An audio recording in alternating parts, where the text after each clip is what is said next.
देखिए, 1 तारीख के दिन इंशाअल्लाह ईद उल अजहा मनाई जाएगी।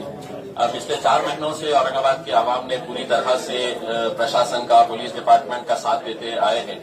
और हमें खुशी है कि प्रशासन और पुलिस ने पिछले 4 महीनों के अंदर जिस तरह का काम किया है, आज औरंगाबाद धीरे धीरे अपनी पटरी के ऊपर लौट रहा है। आने वाला महीना, जैसा सीपी साहब ने बताया है कि बहुत सारे त्योहार हैं, उसमें एक सबसे पहले शुरुआत अगस्त महीने के अंदर होती है ईद उल अजहा से, उसके बाद श्रावण का महीना त्योहार आता है, फिर उसके बाद गणपति का जो हिंदू भाइयों के लिए बहुत बड़ा त्योहार है वो आ रहा है, मुहर्रम हमारे शिया भाइयों के लिए बहुत बड़ा त्योहार है। तो ये सब त्योहारों को देखते हुए हम चाह रहे हैं कि अब चूंकि बाजारें खुल गए हैं, मार्केट खुल रहा है धीरे धीरे, तो हम चाहते हैं कि इबादत गाहें भी खोली जाए, ताकि उसमें सिर्फ मस्जिदों की बात नहीं कर रहे हम, मंदिर, गिरजाघर हो या गुरुद्वारा हो, ये तमाम जो धार्मिक स्थल है ये सब खोले जाए। इस ईद के ताल्लुक से हमने एक मीटिंग लिए थे मौलाना लोगों के साथ, उलमाओं के साथ, और उस मीटिंग के अंदर ये तय हुआ था कि कुछ जो गाइडलाइंस सरकार की तरफ से आई है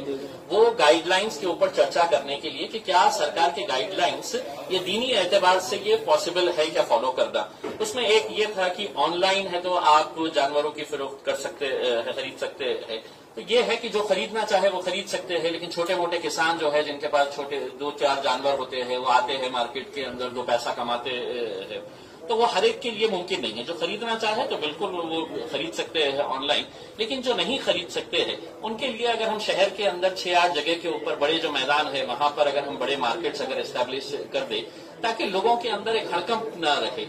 लोगों के अंदर एक कंफ्यूजन न रहे कि क्या होने वाला है करके, और इसको अभी से ही अगर कर देते हैं, अगले 2 दिन के अंदर हम इसको शुरू करवा देते हैं, तो ना सोशल डिस्टेंसिंग का प्रॉब्लम आएगा और ना कोई दूसरे इश्यूज आएंगे। साथ ही साथ पिछले 4 महीनों के अंदर चूंकि तमाम इबादत गाहें बंद थी, तो अब ये मांग उठने लगी है कि कम से कम ईद की नमाज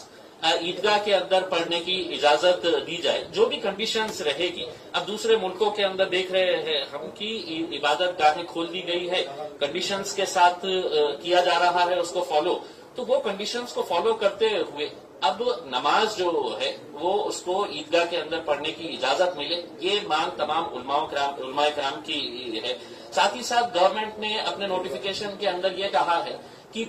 प्रतीकात्मक तरीके से आप कुर्बानी करें। प्रतीकात्मक मतलब ये है कि आप सोच लीजिएगा कि आपने कुर्बानी कर लिए है करके, तो ऐसा तो मुमकिन नहीं हो सकता है। अब ये किसी न किसी ने है तो सरकार से ये सवाल उठाना चाहिए था, लेकिन नहीं उठाया, तो आज हम इसके जरिए ये उठाना चाहते हैं कि आप हमें एक्सप्लेन करिए कि प्रतीकात्मक कैसा होता है करके। तो ये सब चीजें मुद्दे थे, उसके ऊपर चर्चा हुई, पुलिस डिपार्टमेंट ने पूरे तरीके से सुना है और हमें यकीन है कि पुलिस डिपार्टमेंट जो लोगों की भावना है उसको सरकार तक पहुंचाकर